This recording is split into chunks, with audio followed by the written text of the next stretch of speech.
अस्सलाम वालेकुम दोस्तों, उम्मीद करता हूँ आप खैर खैरियत से होंगे और फिट फाट होंगे। आज का जो व्लॉग है that is also related to cars. So scene ये है कि आज हमने प्रोजेक्ट जनाजा कोई काम नहीं कराना। हमने जाना है, आज एक न्यू गाड़ी है, वो उसका नाम है निसान डेज़। तो निसान डेज़ को हमने टोटली उसकी इंजन वगैरह की जो है ना सर्विस करानी है, और उसके साथ साथ उसके जो छोटे मोटे काम होंगे उनको करवाना है। Okay, let's go. Hold me close till I get up. Time is barely on our side.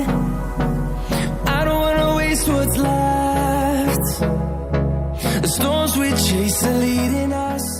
So finally in Nissan days, और अभी हम इसका इंजन का जनरल सर्विस कराएंगे और साथ ही साथ इसकी ब्रेक्स वगैरह चेक कराएंगे, और बाकी जो भी छोटे मोटे काम होंगे हम इसके कराएंगे।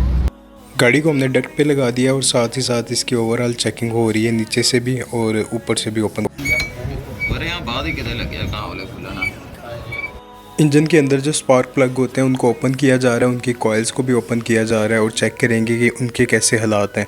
और इसके साथ हम इसके जो बाकी मामलात हैं, लाइक इसकी जो थ्रॉटल बॉडी है उसको ओपन करेंगे, वो भी चेक करेंगे, और वो भी बहुत गंदी हालत के निकली अंदर से। नेक्स्ट काम यह है कि हमने गाड़ी का कैटालिटिक कन्वर्टर को ओपन किया है, जो कि हार्मफुल गैसेस को लेस पोल्यूटेड और लेस हार्मफुल कर देता है, जो कि इंजन से आती है, और इसको कैटा वाश से वॉश करेंगे हम। ये है गाड़ी के स्पार्क प्लग्स और साथ में एयर फिल्टर, जो कि बहुत ही बुरी हालत में निकले हैं। ये आप देख सकते हैं फ़िल्टर की हालत, जैसे इसको आज तक किसी ने ओपन ही ना किया हो। और इसको हमने इसका इसी कंपनी का ही नया हमने फ़िल्टर लगाया, और साथ ही साथ हमने इसकी ब्रेक सर्विस की है चारों टायरों की। तो ब्रेक सर्विस के दौरान हमें ये पता चला है कि गाड़ी के जो ब्रेक्स हैं वो ठीक है। ये ऑयल के हालात है जो गाड़ी में से निकला है। अभी मैं जा रहा हूँ इसके प्लग लेने के लिए। ये पुराना प्लग है, इसकी आ रही रेटिंग 3.4। अब ये हमने नया लगा रहे हैं, नए की रेटिंग आ रही है 4.86 तकरीबन। नेक्स्ट स्टेप ये है कि हम गाड़ी के एसी फ़िल्टर को ओपन करेंगे, और मैं आपको तरीका भी बताऊंगा कि इसको किस तरह ओपन करते हैं। फर्स्टली आपने सबसे पहले इस डैशबोर्ड को ओपन करना है, देन नेक्स्ट आपने ये दोनों क्रम्स को इस तरह किया, उसके बाद ये वाला इसको आपने खोलना।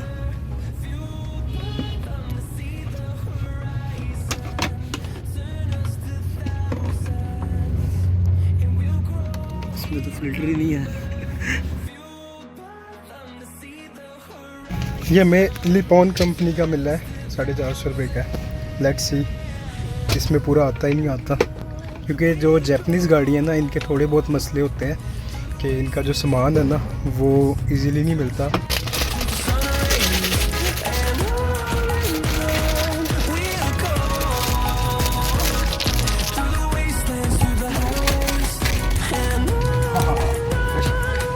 चक्कर है, ये ऑलमोस्ट फिक्स आ गया है अपनी जगह पे। अब इसका कैप बंद करके चेक करते हैं। ओहो,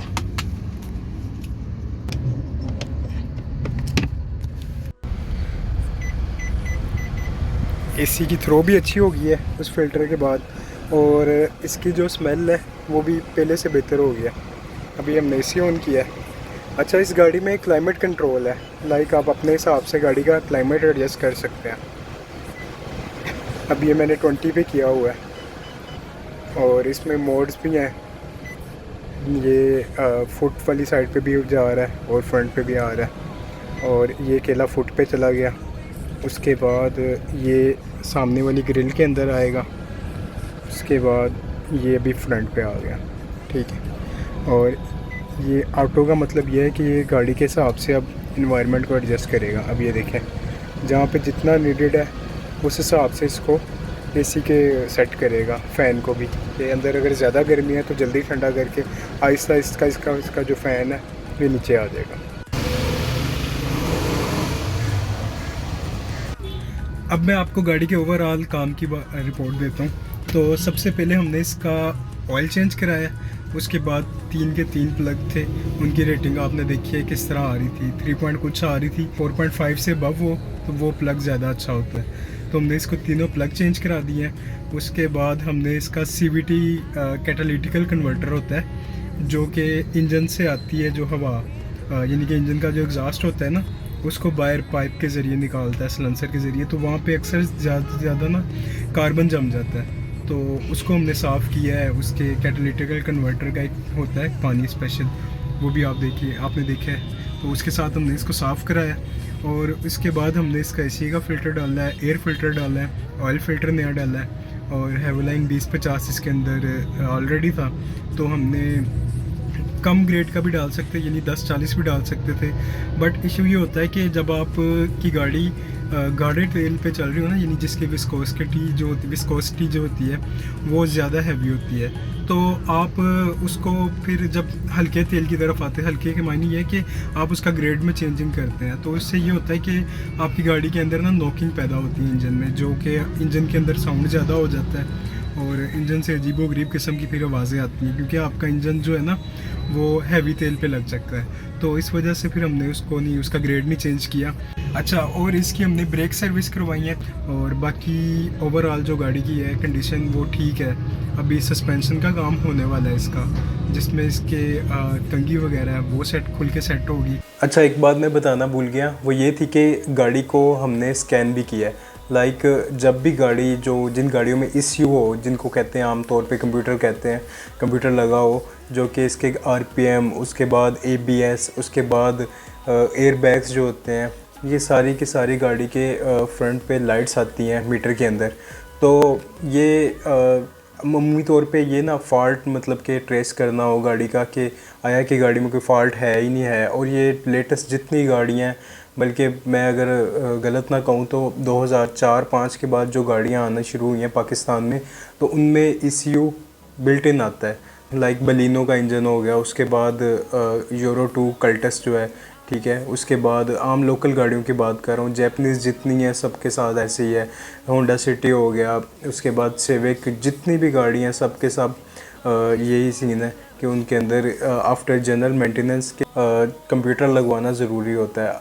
तो उसका ये एक तो वो आपकी गाड़ी के RPM सेट करता है, दूसरा कोई फ़ॉल्ट वगैरह हो कि मिसाल के तौर पे बाज़ जो अनाड़ी किस्म के मैकेनिक होते हैं, वो बहुत से जो सेंसर है गाड़ी के उनको कट ऑफ कर देते हैं।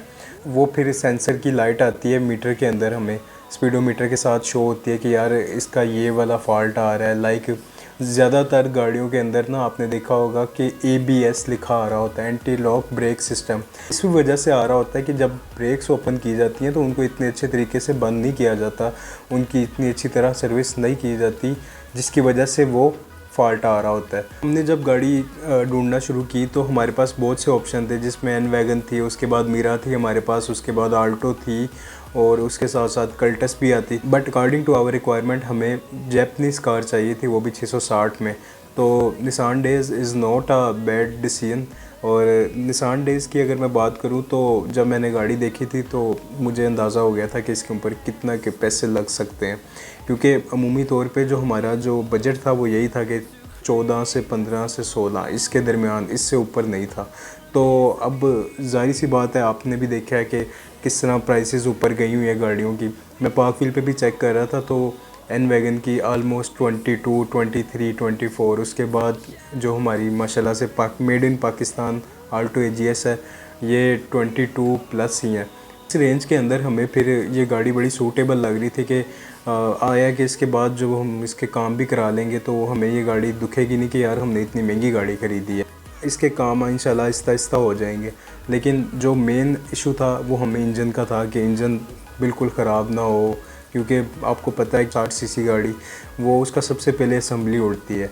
तो अल्हम्दुलिल्लाह हमने इसका प्रॉपर स्कैनिंग की है, सारा कुछ कराया है और उसको चला के भी चेक किया है।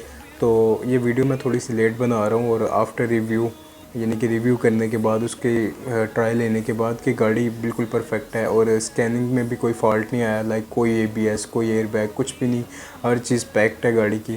तो एक ये प्लस पॉइंट है। बाकी इंशाल्लाह गाड़ी की सस्पेंशन की तरफ जाएंगे, उसके बाद बॉडी वर्क की तरफ जाएंगे। तो उम्मीद करता हूँ आपको वीडियो पसंद आई होगी। इंशाल्लाह नेक्स्ट वीडियो के साथ आपकी खिदमत में हाजिर होंगे। तब तक के लिए अपना ख्याल रखिएगा। अल्लाह हाफिज़।